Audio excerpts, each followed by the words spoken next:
What would you do if you realized that your greatest quest for freedom was the exact thing chaining you to your fate?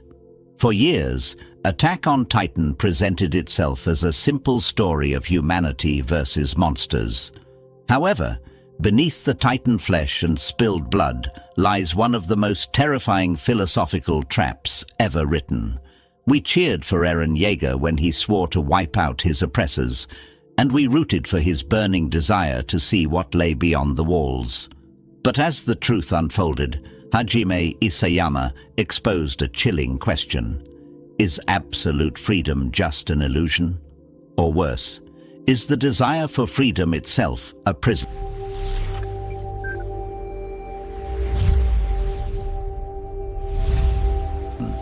At its core, Attack on Titan is a deep dive into existentialism and determinism. When we first meet Eren Yeager, he is the definition of the existential hero. Friedrich Nietzsche spoke of the will to power, the driving force in humans to assert themselves upon the world and break free from external boundaries. Eren embodies this completely. To him, living inside the walls isn't safety, it's living like cattle. His famous motto, "Because I was born into this world," sounds like the ultimate declaration of personal autonomy, the belief that simply existing gives you the inherent right to fight for your place.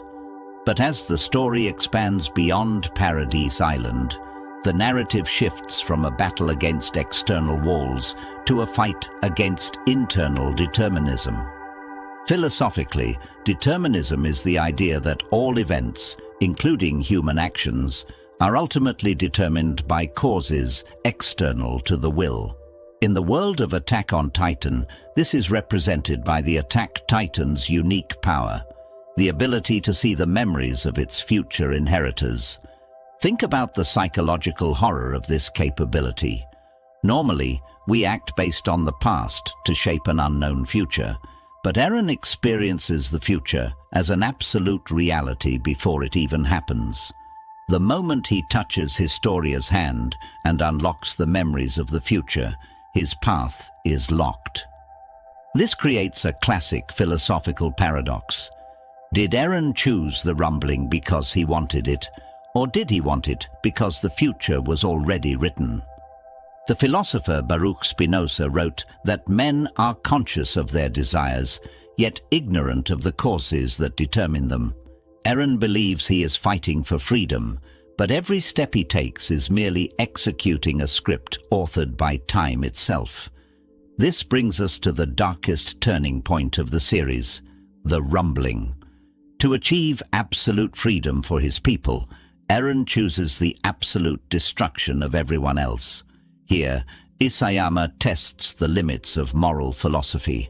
Immanuel Kant argued through his categorical imperative that an action is only morally right if you would want it to become a universal law. Eren's logic fails this test spectacularly, as his freedom directly denies the freedom of billions of innocent lives. To cope with this contradiction, Eren descends into a destructive form of nihilism. If the world is rigged against his people and peace is impossible through rational means, the only logical conclusion becomes total annihilation. Eren becomes a prisoner of his own ideology, so obsessed with the concept of freedom that he sacrifices his humanity, his friends' peace, and the entire world just to reach a distorted dream of an empty horizon. What makes Attack on Titan a masterpiece isn't just Eren's tragic fall, but how other characters respond to the same existential dread.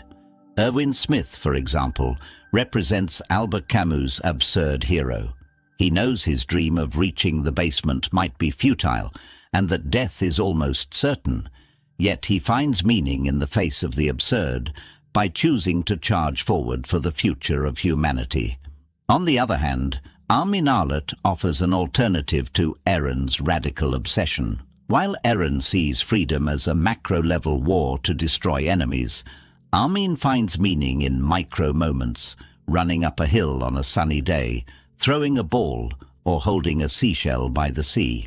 Armin embodies Camus' concept of revolt, finding joy and beauty in an absurd, cruel world without the need to destroy it. In the end, Attack on Titan leaves us with a chilling realization.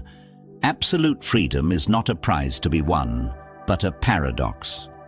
Eren Yeager fought against every cage he ever encountered, only to realize that the final cage was his own nature. Isayama reminds us that when you elevate a single ideal, even something as noble as freedom, above empathy, morality, and human connection, it transforms into tyranny. But what about you? Was Eren Yeager a ruthless villain, a misunderstood hero, or simply a victim of his own destiny? Let me know your thoughts in the comments below. I'd love to read your perspective. And if you enjoy exploring the philosophical and psychological sides of pop culture's greatest stories, don't forget to subscribe to the channel and hit the notification bell so you never miss an analysis. See you in the next video.